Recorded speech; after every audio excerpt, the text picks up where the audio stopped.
Welcome to another Sad Boys book review. My name is Dusty, and I read The Assassin's Blade by Sarah J. Maas, the prequel novella collection in the Throne of Glass series. I'm not going to make any fans with this one because this book sucked. This book was terrible. This book was garbage. I did not like it. I did not like the writing. I did not like the characters. I did not like the stories. I liked almost nothing about it. And I was going to try to make this spoiler free, but I realized that I can't really explain why without talking about spoilers. So this is your one and only spoiler warning for The Assassin's Blade. And also, I'm sure some people would say, oh, especially Sarah Moss herself, oh, you're supposed to read this between Crown of Midnight and Heir of Fire, which are books 2 and 3 of Throne of Glass. And to that, I say no, because, one, this is a prequel. It takes place before the first book, Throne of Glass. It also establishes why Selena is where she is at the start of Throne of Glass, and gives a little bit of backstory to her. I'm going to use this term very loosely here, character. And I think that's dumb, especially since I if I remember correctly, I'm not going to Google this to confirm. I'm sure I'm either right or wrong on this, but I think some of these short stories released either before or in between books 1 and 2 anyways. It's just the novella collection released in between books 2 and 3. So like no, I'm not doing that. I'm not gonna do that. I'm not gonna read books 1 and 2 of a series and then go back in time and read a prequel that sets up the first book of the series. No, I'm good. This book was terrible, and it really started off just immediately bad. So there are 5 short stories here. They all start with the assassin and then whatever the general overview of what the story is going to be. So it's the assassin and the pirate lord, the assassin and the healer, the assassin and the desert, the assassin and the underworld, and finally the assassin and the empire. So I'm going to try my best to do this quickly, but I realize that is probably a futile endeavor because I'm sure I will have much more to say about these than I thought I did at first. So let's just jump straight in. The Assassin and the Pirate Lord, the first story, and these are all done chronologically. These are 5 different short stories, but they tell one big story. They're all connected, which is not necessarily a bad thing, but they're all bad. And I don't think they could really be standalone either because each one kind of builds off from the last one. So they really can't be standalone either. You can't just jump into the Assassin in the Underworld and then back to Assassin and the Healer and then jump to the Assassin in the Empire because you're going to be confused because they're going to be referencing things that happened in the previous ones and you're all out of order. So these aren't standalone. Anyways, the Assassin and the Pirate Lord. This is the one that establishes our main character, and I can't guarantee I'm going to pronounce all of these names and locations correctly, so just bear with me. Selena Sardathian is our main character. She is I can't remember if she's like 16 or 17 years old. It doesn't matter. She's a teenager, and she's the greatest assassin in all of, man, I'm gonna really butcher this. I think Aderlon, I think is the name of the land, the continent that they live on. Aderlon, I think that's what it is. I don't know if I'm wrong. Forgive me. She's the greatest assassin of all time. She's the best assassin. She is the ultimate assassin. She is the strongest, most awesome, amazing, skilled, silent, sneaky killer of all time. And she's only 17. And she's the only girl in this assassin's guild that is ran by, I shit you not, his name is Arobin Hamel, I think is his name. Arobin Hamel, I think that's right. And he is, I shit you not, and this is a self-imposed title, the King of the Assassins, which I swear I know apparently Sarah Moss was like a teenager when she wrote this. So like, whatever. I'm not trying to shit on adult author Sarah Moss, and I'm not trying to punch down at a teenage Sarah Moss. I'm just trying to be as objective here as I can be, but I'm emotionally charged over this book because it frustrated me so much. So, Sarah Moss, please don't take this personally. I haven't read any of your other books, and my opinion of your writing might change if I read other ones, But just looking at this one by itself, it's terrible. This is a terrible character. This is a super Mary Sue, like to the extreme. Like she's good at everything. And like later on, we learn that she's like she's just incredible at the piano. She plays beautifully, and it's like, of course she does. Why wouldn't she? And it's like, yeah, she's been practicing since she was a kid, and that isn't to say, you know, teenagers can't be amazing at the piano. I mean, there are like 4 or 5-year-olds that are master level pianists. So, you know, I'm not saying that it's unbelievable that she's good at the piano. It's just another thing. It's like, oh yes, she's even perfect at this. And so she's called in the middle of the night to have this meeting with the rest of the Assassins Guild, and she learns that her mentor Ben was killed on this mission that he went on with another young assassin named Sam Cortland. And Selena is obviously very pissed about this because her mentor has been killed, and she's like, okay, well, did anyone get the body? And Sam's like, no, there were way too many dudes. Like, it would have been a suicide to just go out there and get his body back. So, like, no, that we couldn't. There was nothing we could do. And she's like, that's not good enough. I'm the main character. I'm the greatest assassin of all time. You guys suck and are lame, and I can do it, and I will do it. Goodbye. And like, if I remember correctly, her and Sam almost get into like an actual like full on I'm gonna kill you fight. And this is important that I'm bringing this up. They are both like threatening to kill each other. Sam is like, oh, I'm gonna kill you. You think you're so awesome? I'm gonna kill you. And she's like, you're not hot shit. I'm gonna kill you. And they have to be held back because they want to kill each other. I'm really stressing this point. Like, this is important. This is very important that this is how Sam and Selena feel about each other. And Sam is like a year or so older than her, so he's within her age range. That's also important. I'm sure you know why right off the bat. And so that's the first chapter, and I read that and I'm like, okay, that was not a strong start if I'm being honest, but she set up something nice here potentially where you spent this entire first chapter saying Selena is the greatest assassin of all of Adarlan. Once again, I'm sorry if I'm pronouncing this wrong. I honestly don't really care too much to go look up an in-depth pronunciation guide. And I also am going off of memory from a book I read 3 months ago. And, you know, she's supposed to be this greatest, most epic, amazingly skilled, incredible assassin of all time, only at the age of like 17 or whatever. And so now you have an opportunity, you've set up an opportunity to have her now go out and establish why she is the best. Okay, so her mentor has just been killed. She's upset about that. They just left his body there. And so now she's like, I'm going to go get his body back. And one of the other top-level assassins, Sam, is like, it's impossible. It's a suicide mission. There's no way you could do it. We would have done it if we could, but there's just no way to do it. So, okay, like, this is now a chance for her to create a situation where we can see Selena showcase her skill set and go and show why she is the greatest assassin in all of this land and why she is the best and why she is. Also, I should mention Arobin, who is the king of the assassins. She's set up as his protege and the one that will his heir. She will take the mantle of I guess at this point it'd be the queen of the assassins after he gives it to her or dies. I don't know, whichever one comes first, I guess. So this is the perfect opportunity to do that. I'm going to go run and grab my copy of the book so I can say this correctly. Okay. So, Chapter 2. I shit you not, this is the first sentence of Chapter 2. Well, let me go back really quick, and I'll read the last paragraph of Chapter 1. So she's you know...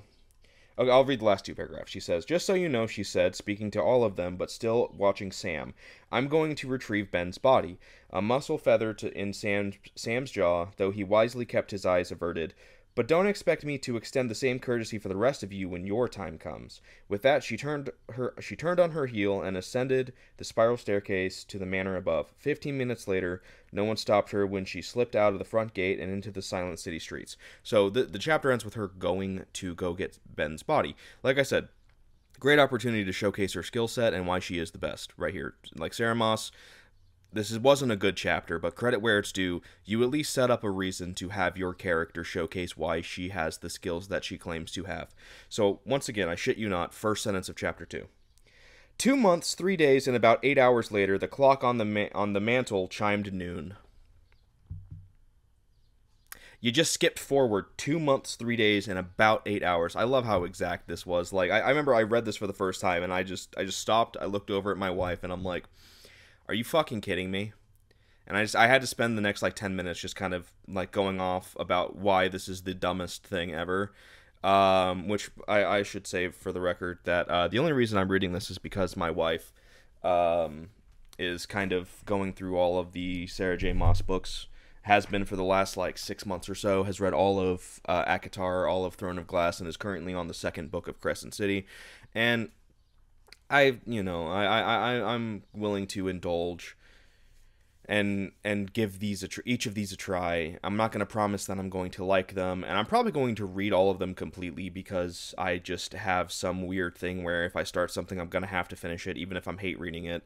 But to be fair, also, to my wife's credit, I was told going into this that The Assassin's Blade is not very good, and that the series does get better once you get to the main books. So my wife gave me no false expectations on The Assassin's Blade. Didn't tell me that it was going to be like one of the worst books I've ever read, just said that it's not very good. That's it. It's not very good. Don't expect great writing here. Just know that it's necessary. The plot points are necessary going into the series as a whole. Just try to get through it as best as you can, and I promise you, once you start Throne of Glass proper, it gets better. And I'm like, okay, that's fine. I will say I'm going to give Throne of Glass a chance. Like, if my wife did not give me that forewarning saying The Assassin's Blade is not very good, then I probably would have been like, this sucks, and just kind of left it there. And I also think that might be one reason why a lot of people, including Sarah herself, say that you should read The Assassin's Blade in between books 2 and 3, because I understand that if you put your worst foot forward, which hopefully is the Assassin's Blade, you're not going to retain a lot of readers because they're going to read this terrible book and be like, this sucks, and not move on to the actual series itself. So I can understand her saying, okay, get like 2 books in. And I think this is going off of publication order, because the first Throne of Glass came out in 2012, and the Assassin's Blade collection released in 2014, which is the same year that the third book released. So I can understand her being like that, where it's like, hey, just hop back in time here. But I can't do that myself. I don't agree with that. If I'm going to read a prequel that's supposed to set up the first book, I want to read it before the first book, and this is a luxury of reading this when all the books have come out. And so that's just kind of my thoughts on that. So I can understand her not wanting to lose potential readers because they started with the Assassin's Blade. I'm one of those people that it's like I'm going to push through anyways, mostly because of my wife's recommendation. But yeah, so that's why I read this one first. And anyways, so yeah, so now she by the way, she succeeded in getting Ben's body. It was a cakewalk, no problem whatsoever. She just kind of offhandedly mentions sometime during the second chapter, it's just kind of like, oh yeah, and it was like, and when she went to get Ben's body back, and she did get Ben's body back, and I'm like, yeah, of course she did. Would have been great to see how she did it, so we could have gotten a showcase of Selena's skills instead of just being told she's the best and then just have to accept that fact, and that's that.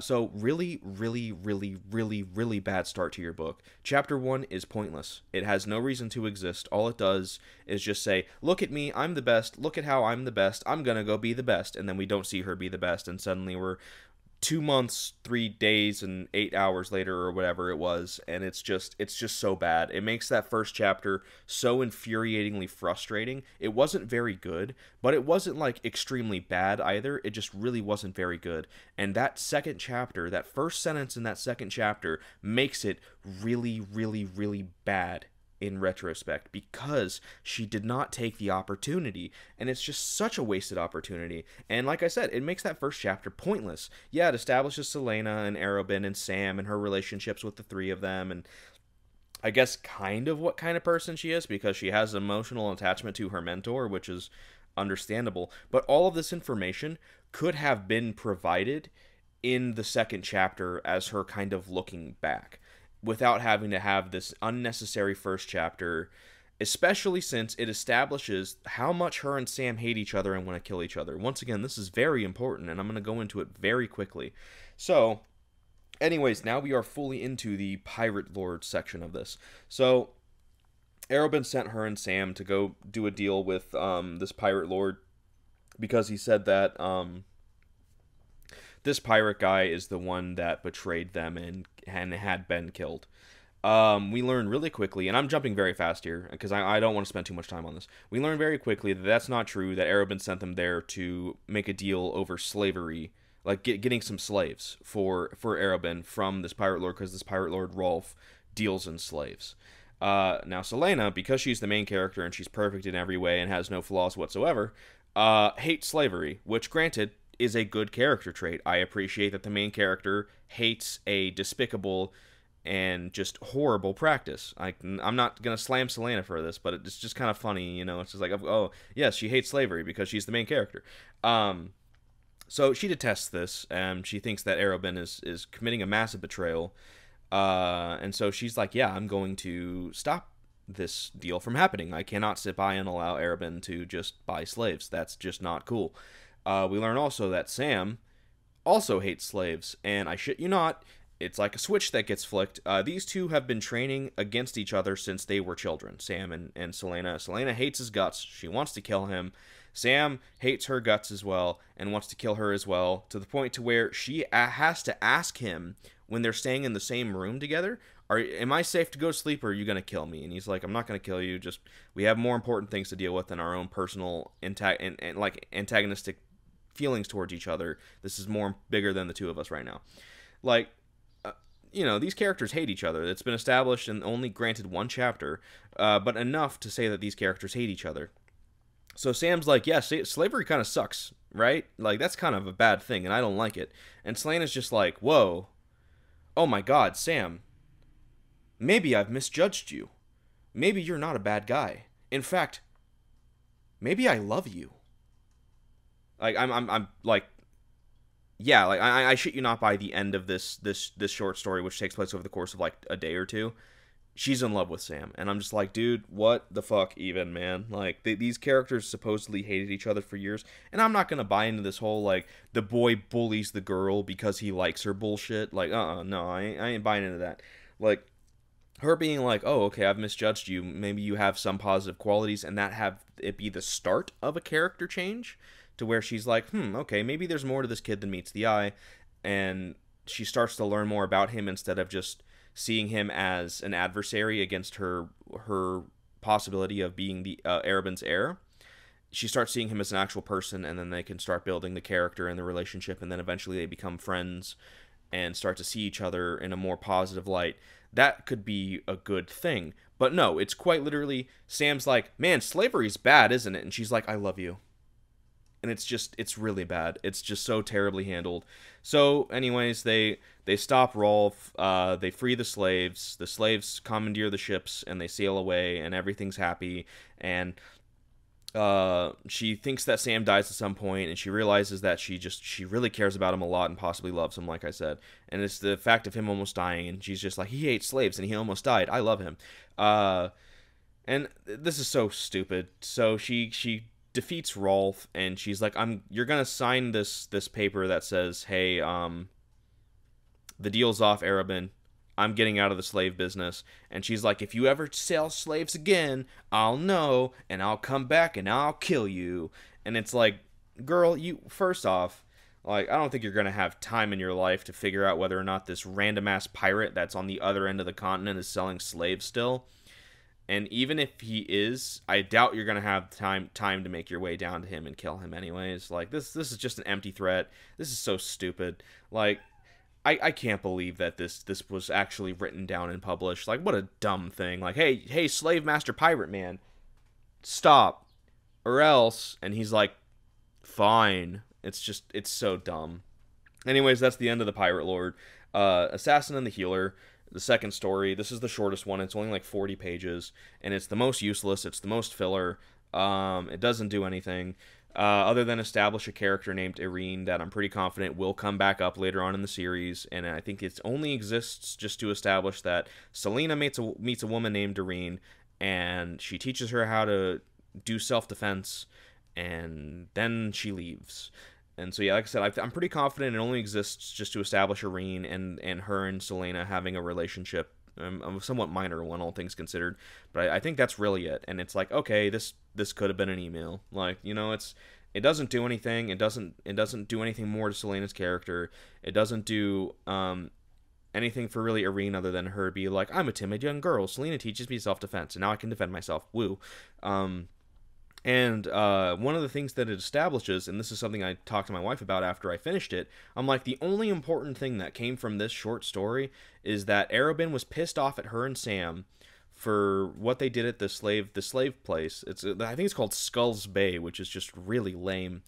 And he beat the shit out of both of them, like within an inch of their life, and now he's punishing her by sending her into the desert to train with the desert assassins, and she has to get a basically a signed note from the leader of the desert assassins, called the Mute Master, saying Selena came here and did her work and did a good job, thank you, and sent her back to Arobin. So that's the biggest thing that the assassin and the healer establishes. And I'm talking to my wife afterwards, and I'm like, okay, this next one's called the assassin in the desert, so it's going to be her in the desert with the assassins, right? Like, that's probably a safe assumption here.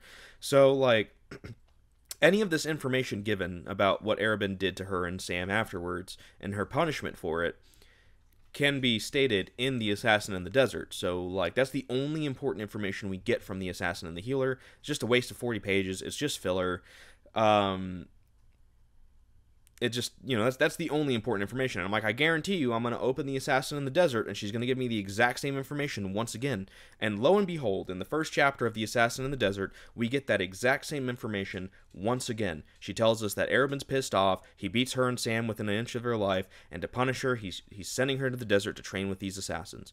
So we get that exact same information once again, fully making the assassin and the healer completely redundant, filler, unnecessary 40 pages. And once again, yeah, you can say, oh, well, Irene is going to come back into the series, which I'm pretty confident she is. This is not me saying she is. I don't know anything about these books outside of this one. But, like, you don't establish this character and have Selena interact with her if you're not going to have her be a player later on in the series. But even then, you don't need to have this just to do that. You could just have it to where when she comes into the book, boom, there she is, and she's like, oh, you just have a quick little aside where Selena's like, oh yeah, we met a long time ago. It's not a big deal. You don't have to write 40 pages to establish this relationship to a character that won't exist until a later book. It's fine. You don't have to deal with that. It's such a useless thing. It's not necessarily bad by any means. It's probably one of the least offensive of the short stories in terms of writing quality and plot, but it's just so pointless. It's filler. It's like eating a lettuce sandwich. It doesn't do anything, you know? You're just packing empty carbs, and that's it. So not really important, not really interesting, not really bad, but not really good either. Just kind of meh. So then we have the assassin in the desert. She travels through the desert. She finds the mute master and his band of merry men, and they're all training. And he has her train with this girl named Ansel, who's been there for years. And she's hoping to one day also be trained by the Mute Master.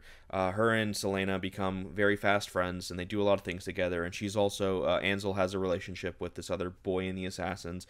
Everything's all hunky-dory. They go and they commit some hijinks in the desert town that's being ruled by some dude who hates the Assassins and keeps sending raids on them to try and take them out. But they always thwart them because they're better, because of course they are. And they actually have to sit through one of these raids and, you know, deal with it.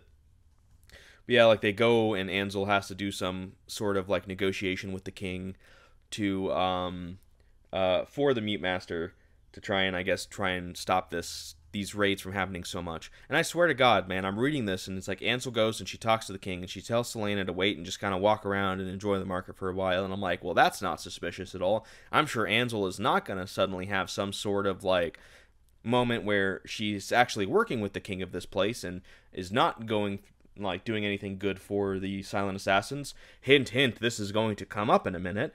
You know, it's just super obvious that Ansel is not exactly being as well aligned with the Assassins as you think. Like, it's super, super obvious that she's going to betray them or something. Like, something is going to happen with Ansel.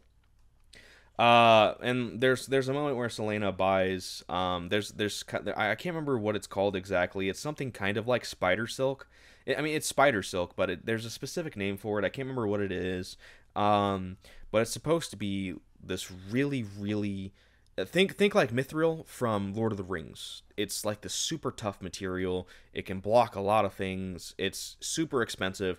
A small little like couple of inches, like 4x4 inch square, is worth a fortune. It's a very valuable material, and she speaks to this merchant who has a bunch of it, and he gives her a little square for free, and under the condition of when ostensibly she comes and helps him with something when she can. She's like, when will I know to come and help you? And he's like, believe me, you'll know. It's like something like that. I can't remember all the details very well, but it's honestly, all in all, not a bad interaction, and I'm looking at that, and I'm like, okay, this is going to be set up for something that happens in one of the books, clearly, because she's not going to go and help this dude in this book, but I'm sure at some point in time in one of the books, she's going to go and help this dude, and it's going to be a callback to this, and that's one that actually is kind of earned. Like, it's one of those things where it's a setup for a future thing that's not done in a completely ham-fisted and silly way. So credit where it's due. You did an okay job with this one. If it does pay off. If it doesn't pay off, then whatever, I guess. It was a somewhat interesting interaction between a somewhat enigmatic merchant that was a relatively decently written character, all things considered. So it was a fine interaction, whatever. So now, they have some hijinks. They steal some horses, yada yada. So she trains with the Mute Master eventually for a while, and she learns some cool new techniques by watching him and imitating snakes and whatnot. And you gotta have a montage. And so now it's time for her to leave, and she suddenly wakes up in the desert, and Ansel dropped her off with a note saying, "Hey, sorry, the Mute Master wanted us to do this, so no, cutting all ties clean, whatever. Here's your signed commendation. Goodbye, I miss you." And she opens it up and sees that it's a blank piece of paper, and she's like, "Oh no, Ansel has betrayed us. I did not see this coming. Oh no." And so she writes back, and Ansel has drugged everybody, or she drugged the Mute Master. She opened the gates, and now the soldiers from the king are coming in and trying to slaughter everybody. And so Selena makes it to the Mute Master, and Ansel has drugged him. He's paralyzed, and she's about to kill him. But of course, Selena stops her, because Selena is the greatest person of all time that's ever lived. And instead of killing Ansel, she's like, "You better get the fuck out of here. And I'm going to give you this many minutes, and I'm going to go up and I'm going to fire a bow and arrow at you. And you better hope that you're far enough away by the time that this arbitrary amount of minutes has passed. I can't remember how many minutes it is, but it's not really important, because you better be out of my range by then." And so she flees, and Selena waits one more minute past the promised minute. I don't know, it might be like 20 minutes or something. Probably not that many. But let's just say it was 20 minutes. She waits 21 minutes before she fires the arrow, and she just barely misses Ansel. Like, I'm talking like if that horse would have just like been one gallop slower, one single gallop slower, Ansel would have been impaled by this arrow. Because once again, Selena is the greatest assassin of all time. She's good at everything, and she can fire a bow and arrow like, I don't know, 1,000,000 meters and hit her target super good. Think like, Ramsay Bolton in Game of Thrones season 6 in that terrible episode, the Battle of Winterfell. It's a bad episode. It's terrible. It sucks. It's a horrible battle. Fight me. It's a bad episode. When he shoots Rickon like right through just fine, whatever. The kid didn't swerve for shit. Anyways, she can hit a target. Boom, bam, bam. I'm the best. But because she waited that extra 1 minute and didn't follow through, Ansel was able to live. And I'm sure Ansel won't come back on later in the stories. I don't know. We'll see. I'm sure she'll come in later on. Mute Master's like, "You're sick, awesome," and she's like, "Well, you're talking." He's like, "Yeah, I just choose not to talk. Duh, idiot." So yeah, of course he can talk. Why wouldn't he? He's just like, "Sometimes it's better not to talk." Haha. And he's like, "Here's your signed recommendation." And your master's kind of silly. Here's a shit ton of gold for saving all of us. This should pay off your debt to Arabin. I should also mention, Selena is in debt to Arabin because he buys her jewelry and clothing and all of this, and she's super vain. Oh my god, Selena is incredibly vain. Like, she is such A terrible character. She's like, I love shiny things, I love beautiful dresses, and I am the greatest assassin of all time. It's really, really bad. She's a terrible character. She's terribly written. Her motivations suck. Her personality sucks. Her skill set is never fully shown. And I'm supposed to just believe she's the best, especially because of what happens at the end of the book.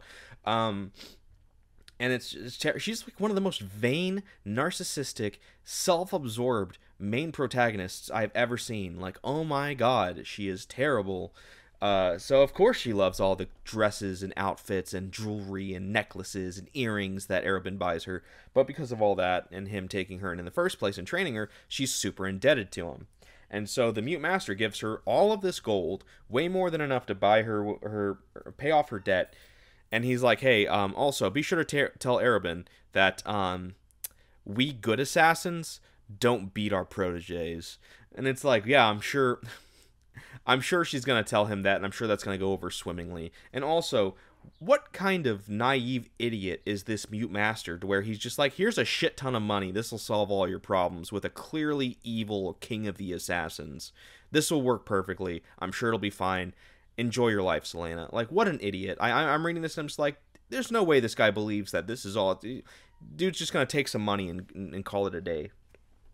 Like, no, there's no way. Like, the way that we've established Arobin to the point to where he will beat her within an inch of her life because of this, and he's just gonna be like, oh, you brought me a lot of money and you're gonna leave me even though you are supposed to be my heir, and I have some weird sort of obsession with you. Yeah, no, that's fine. Get out of here. Have fun. Have a good life, kiddo. No, ain't gonna happen. I don't know why the Mute Master thinks that this is so. Like, what a naive idiot for someone who's supposed to be a better assassin, as it seems to be implied, than Arobin is. And, like, just kind of laughs at the whole, like, oh, he calls himself king, huh? That's cute. Like, you know, like, what a naive idiot to actually think that this is something that can work. So anyway, she leaves, a better assassin and a better person, theoretically, than when she came, and that's the end of The Assassin in the Desert. All in all, honestly, probably the least offensive of the stories. It's not good, but it's the least offensive, so take whatever win you can. Now we have the Assassin in the Underworld. She comes back, and she buys an apartment that she doesn't tell Arobin about, and she never tells Arobin about, but you know what? That doesn't matter. She sees Sam. Sam's okay. She wasn't sure if Sam was alive or dead this whole time, because he also got, you know, he was screaming, I'll kill you, as Arobin's beating the shit out of her. So, you know, oh, I wonder what's going on. And so she sees Sam. Sam seems to be healed, and because he's still there, still one of Arobin's assassins, despite the threats he was making to Arobin when she was getting beaten, she's immediately, like, anti-Sam again. But it's like this kind of, like, weird kind of jealousy, because there's this girl, I don't remember her name, it doesn't matter, and she's like, I don't know, she's supposed to be a courtesan, and, like, you have to wait until your certain birthday in order to start becoming fully a prostitute. You can't have the coitus until you reach a certain age, and her name day is coming. And how they do it with these kinds of situations is the first person to have sex with her, to take her maidenhood, there's a big auction for it. And she's like, ooh, it's said that I'm going to have the historically largest auction of all time because I'm super pretty. And it's like, neat, you're vapid. And, like, you know, this character, it's not the worst written character of all time. She's supposed to be antagonistic and whatever. I don't care, but I just don't care. I just don't care about her at all. She exists to be like, you know, I'm pretty confident she's jealous of Selena because Selena's prettier than her, because of course she is, and that's why. And it creates this really, like, Selena creates this love triangle between her, Sam, and this prostitute that does not exist, but Selena creates it anyways because she's jealous for no reason, even though Sam's like, yeah, no, I had to be her protection during this time. That was my punishment, and I've hated it the whole time because, believe it or not, this was my punishment, and I feel punished for having to protect this stuck-up bitch. But, of course, Selena's like, no, you love her, you've had sex with her, and you're gonna try and buy her virginity. It's just stupid. It's really dumb. It's really bad. Anyway, she buys an apartment, she gives Arobin all the money, and Arobin's like, sweet, cool, your debt's paid. This totally is not going to come back and bite you in the ass later, I swear. and then they have this job that they have to do. He's like, hey, I have this job for you. Last thing, and then you can go. I swear. I'm working with this woman who wants her husband killed because her husband is trying to destroy this world's equivalent of the Underground Railroad. He's like super anti-slavery, and he has all the names and locations of the people who run this Underground Railroad for the slaves, to free the slaves, and he's going to sell it to the highest bidder, and all of the freedom slave people are going to be in danger because of this. And his wife, who is an is a slave abolitionist, wants him stopped so that the slaves can be safe. And Selena's like, yep, sounds good, I'll kill him. And this was the moment where Selena went from being a stupid idiot to me to, I'm pretty confident she has a sub-zero IQ, because you just got beaten within an inch of your life and punished by this man for thwarting his slave trade. You get back, and he's like, you know what, geez, I'm really sorry about that situation. Here's some jewelry, by the way. I bought you some jewelry. I love you. I'm really sorry about that. And you know what? You were right. Slavery is kind of bad, isn't it? So I have a job for you that's going to help the slaves. This woman hates slavery, and her husband loves slavery. Go kill her husband, who loves slavery, I promise, and everything will be good. And she's like, I believe you. I will do this because I hate slavery. Yay. And I'm like, you are a stupid girl. You are a stupid idiot. How can you not see that he's playing you for a fool? And obviously that the wife is the one that's pro-slavery and the husband is anti-slavery. You're such an idiot. Oh my God, Selena, what the fuck? And, yeah, it turns out she kills the husband, and he was actually anti-slavery, and the wife was pro-slavery. And boy darn it, Arabin fooled her again. Aw, gee. Ain't that a kick in the head? And Sam helps her out with this as well, because he's also like, slavery's bad, ain't it? And she's like, yes, and I love you for it. And they're they have their weird kind of goofy jealousy that she creates situation, but they're still getting closer and closer and closer really quickly, and there's not a lot of development in the relationship. It's just, oh, you like each other now. Oh. And so yeah, oh darn, that Arabin tricked us again, and now all the slaves are in danger. Oops. Well, I think she actually I don't know. I don't think she gives him the paper that has all the information on it. I think she either burns it or something. She's like, oh, lost in the fire. Oopsie. So she tries to do as much damage control the situation as she can to help protect the slaves that are trying to be freed. But like, girl, you're an idiot. You're an absolute fool. Anybody with half a brain could have realized exactly what Arabin was doing and not done it. It's so obvious. Like, it doesn't even try to be hidden. I'm reading it and I'm like, this is exactly what's going to happen, isn't it? And boom, it happens. It's the bad kind of predictability where you're just like, man, only an idiot would fall for this. And then Selena falls for it. But I'm supposed to believe that she's the smartest, prettiest, greatest assassin of all time. Oh my God, what a stupid character. What an idiot. I can't believe she fell for this stupid ploy. Oh my God, I'm so angry. This book sucks. And that's the end of the Underworld one. She moves out into her apartment. And oh my God, yeah, and she also buys Sam's freedom, so her and Sam, they also become an item. Shocker. They start dating. I can't believe it. And she has him move in with her into her apartment. And Arabin begrudgingly accepts it, but I'm sure he won't take this lying down. We'll see what happens in the Empire, I guess. Ooh. But like, man, it's just so stupid. It's so incredibly bad. And here's another thing too, that I couldn't believe the stupidity here. I don't know if Sarah did this intentionally, but she makes Selena out to be one of the stupidest protagonists I've ever read. Forrest Gump is smarter than this woman. Oh my God. Her apartment is supposed to be a secret that only her and Sam know about. It's like, it's above this stable. It's like this little apartment building above a stable or something like that. Super hidden. She just kind of bought it and fixed it up into a perfect house, let me tell you. It's got plumbing, by the way. Oh my God, it's got plumbing. It's got electricity. Ooh. She has the servants from the Assassin's Guild move her shit from her room in the Assassin's Guild to her apartment. I'm not kidding. This is supposed to be a secret that Arabin cannot find her in her new apartment. She has the servants from his guild move her shit into her new apartment. I'm not kidding here. Who does this? It's like saying, yeah, I'm not going to tell you where I live. Anyways, have your servants bring all my shit to this address, by the way. Not really going to tell you why. Idiot.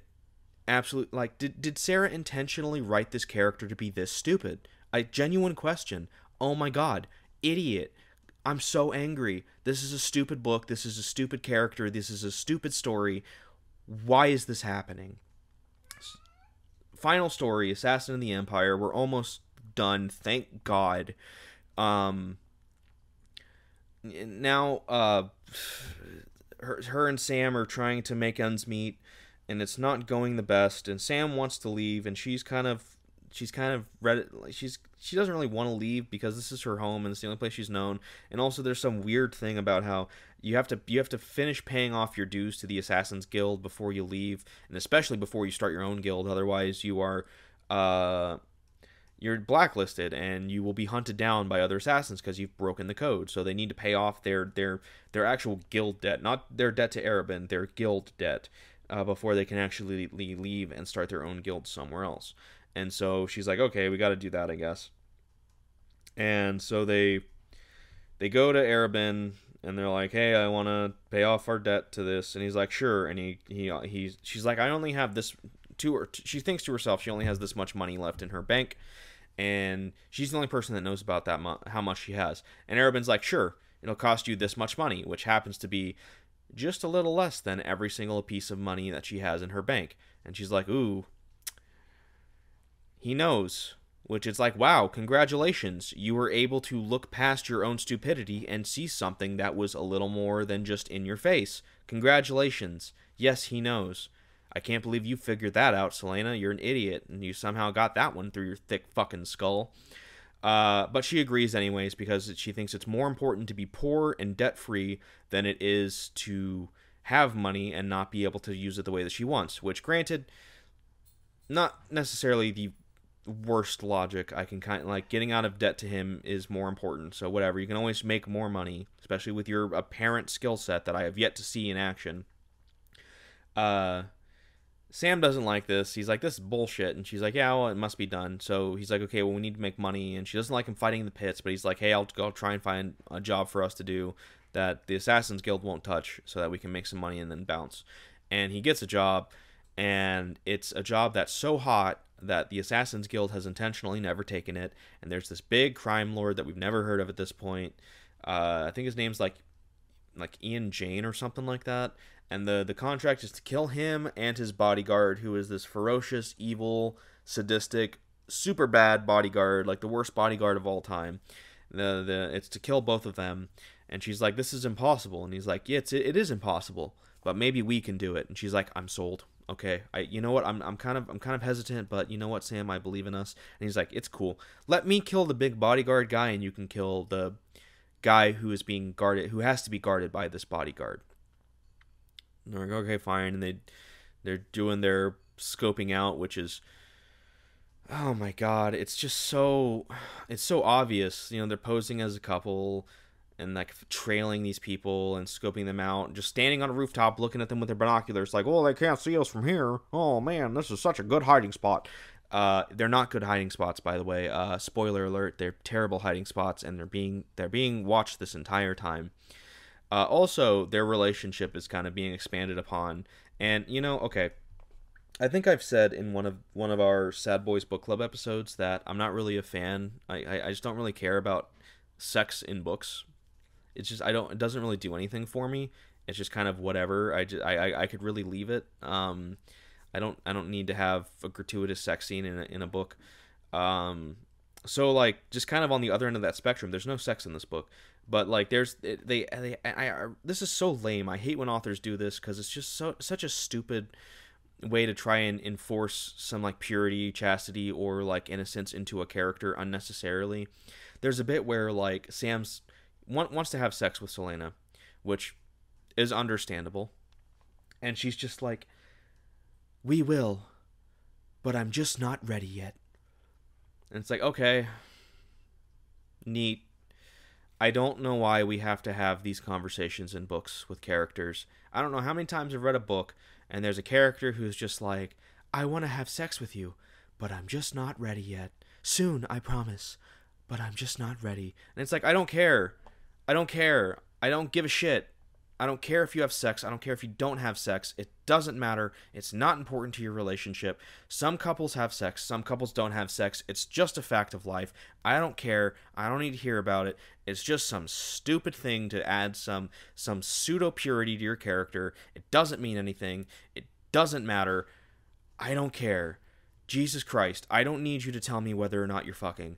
It doesn't matter. I don't care about whether or not you're fucking. It's not important to your characters. It's something every couple either does or does not do eventually. Who cares? Sorry, little tangent. It's just I always get annoyed when the author makes it a point to have to establish how chaste and pure their characters are. I don't care. It's stupid. It doesn't matter. I think one of the best ways that sex is handled is by Brandon Sanderson, who says, and yes, I know I'm becoming a massive Brandon Sanderson stan. I don't care. I really enjoy his books.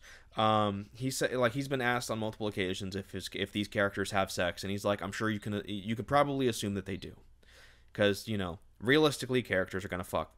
But he doesn't care to write it because it's not important. It's not important to the story. It's not important to the characters. That PP goes in vagina. Doesn't matter. So he doesn't write it. And he's like, yeah, you can infer that they do when asked about it. It's like, cool. I appreciate that, you don't feel the need to beat sexuality over the heads of your readers. I appreciate that because I don't give a shit about sex in books. I don't care. Doesn't do anything for me. Anyways, so yeah, of course there's one of those kind of moments. And so now they're planning out their attack. Arobin comes to her apartment. I can't believe Arobin knows where her apartment is, by the way. How could he figure out where her apartment is? I can't believe this. She was so secretive about her apartment. How could he know? And he shows up at her apartment, and he's like, oh, you better hope that Sam doesn't find out what you were doing before you were here. Oh, man, what will he do if he knows that? And, dangling this over her like some threat, and it's like, if he truly cares about her, he won't give a shit. And lo and behold, she feels the need to bring it up to him, and he doesn't give a shit. And he's like, "You don't even got to tell me. It's fine." And I don't. If I remember correctly, she doesn't tell him. And I don't think I don't think the readers even know. I don't remember. It doesn't matter. It's not important. Or maybe it is important, and I've forgotten. I don't know. I don't care. So, anyways, Sam is gonna go out and kill this. I think his name is like Farron or something like that, the bodyguard guy. And then he's gonna come back and in the morning, and then they're gonna go and kill the other guy. Sam doesn't come back. Eventually, she goes to try to figure out what happened, and there's a knock on the door, I think, and Arobin's like, "Hey, Sam died," and she's like, "No, he didn't," and he's like, "Yeah, he did," and she's like, "Okay, show me the body," and he's like, "No," and she's like, "Yes," and she goes and she sees the body, and oh no, Sam died. Sam was killed. He was found out. Their plan was not good. He was tortured really badly. He was mutilated, he was tortured, he's shown a lot of pain before he was finally killed, and Sam is 100% dead, never coming back, super cadaverific.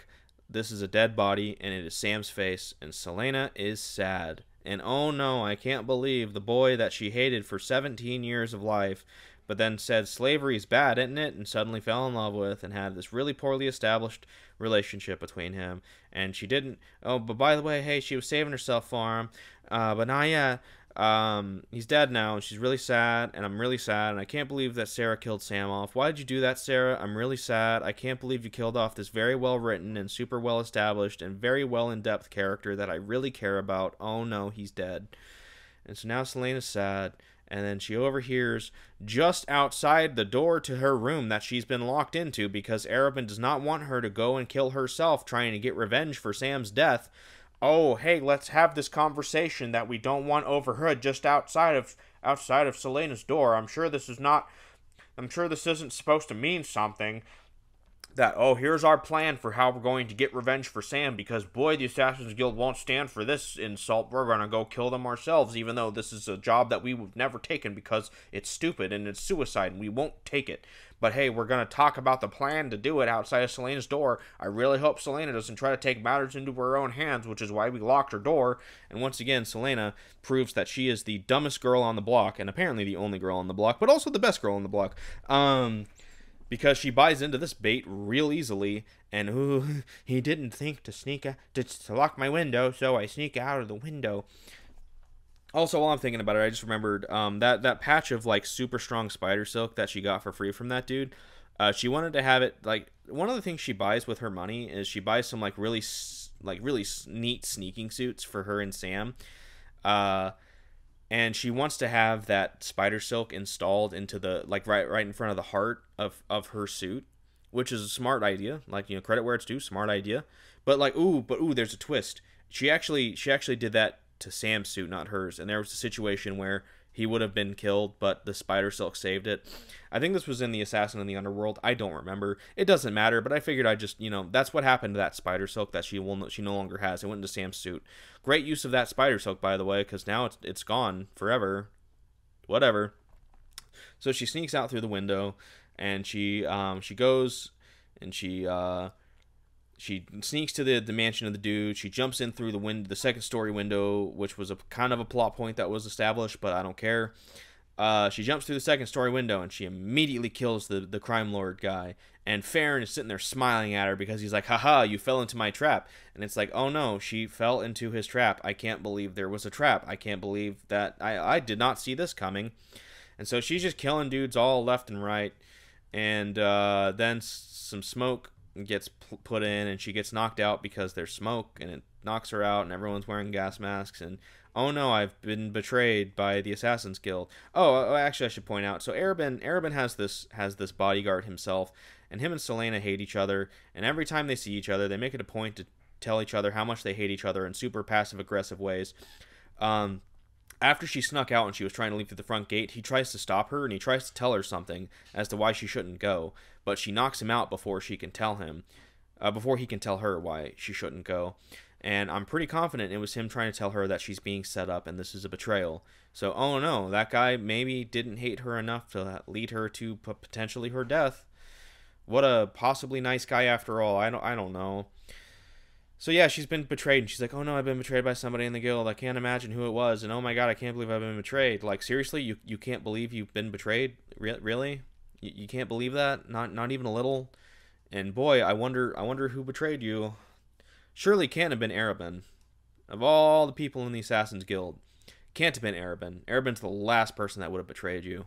After everything we've seen from him, there is no way on earth he would ever betray you.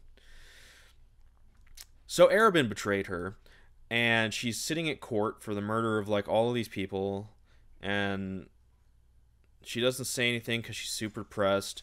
But then she has to have some witty one-liner at the very end when she kind of snaps back to reality as she's being sentenced, and she smiles at the judge and she's like, "Make it quick." Gotcha. And then the judge is like, "Oh, I'm so flustered now. I can't believe you said that to me. All my poise has been broken. 9 life sentences at this really bad mind place. No, you're sentenced to forever torture death. No." Like, you know, she really got that judge right where it hurts. And so she's sentenced to like 9 life sentences at some super bad mine that nobody survives in for even 1 year. So yeah, that's that. And as she's being taken away, she's like, "I'm sure Arabin will come and rescue me in my carriage." Like, right? Like, surely he's gonna come and rescue me. And then we have a cut over to Arabin talking to Farron, and he's just like, "Why'd you betray her? I thought you loved her." And he's just like, "Oh yes, I don't like when someone else tries to take my belongings," inferring to Sam taking Selena, who is his. And it's like, okay, so you're in love with this 17-year-old, and you want to have sex with this child, and you're an adult man in probably your 30s, and you want to have sex with this child so badly that you raised, by the way, you groomed her. Granted, credit where it's due, Sarah very clearly establishes this guy as a villain. Even like from the get-go, she establishes him as a villain. So like, you're not supposed to be on Arabin's side and be like, "Oh, what a great guy, and yes, he's been grooming Selena, but you know what, whatever." No, he's very clearly a bad guy. So like, you know, yeah, Sarah at least made it a point to establish that Arabin is not a good dude. But like, man, Selena's an idiot, because how could she not see that? Like, what an idiot. Oh my god. So yeah, he's been grooming her and he wants to fuck her. And he's just really mad that Sam almost gotten that snatch before he did. So, he had Sam killed. He betrayed Selena, and now he's sending her to this place that nobody survives for a year. There's like these mines. I can't remember what they're called. Endovier, I think. I'm looking at a Wikipedia page. I think it's Endovier. Um, and yeah, so he's not gonna rescue her, but he wants her. So woo, I guess, and she's being taken. And at first she's like, I have no will to live because Sam was my will to live. And then she sees this like white stag or something, and that gives her hope again. And she's like, I am Selena Sardathian, and I will survive in Dovier because I am the greatest at everything ever because I am Selena Sardathian. Woo. And that's the end of the book. Yay. Finally, that bullshit's over. And that's supposed to set us up into Throne of Glass. And I think I just like kind of glanced at the first page of Throne of Glass after I finished it. I'm pretty sure it starts like Selena had been in Endovier for a year now. And it's like, okay, so we're gonna have a 1 year time jump. And so like the series starts with her in this like the slave mine camp. And so I feel like knowing why she's in that slave mine camp, I guess, was pretty important. I imagine Sarah went into it in Throne of Glass, like, early on, why she's been in there for a year, but, like, now I know why, so now I have the context, I guess. Woo. But, yeah, this book was really bad. I really painted it in a really negative light, so I'm sure somebody out there would be like, yeah, but it's really not that bad if you actually read it. And so maybe, I guess, my bias is showing here a lot, but boy, that was a terrible book. I hated it. I had no fun reading it. But I made a promise that I would give the actual full proper series a good old college try. And once again, the reason why I'm still okay with doing that is because my wife assured me that, yes, this book is bad, but it does get better once you get into the actual series itself. So with that in mind, I will give at least the first book a try, and I'll probably read all 7 because I hate read things a lot, and I enjoy putting myself through that. Whatever.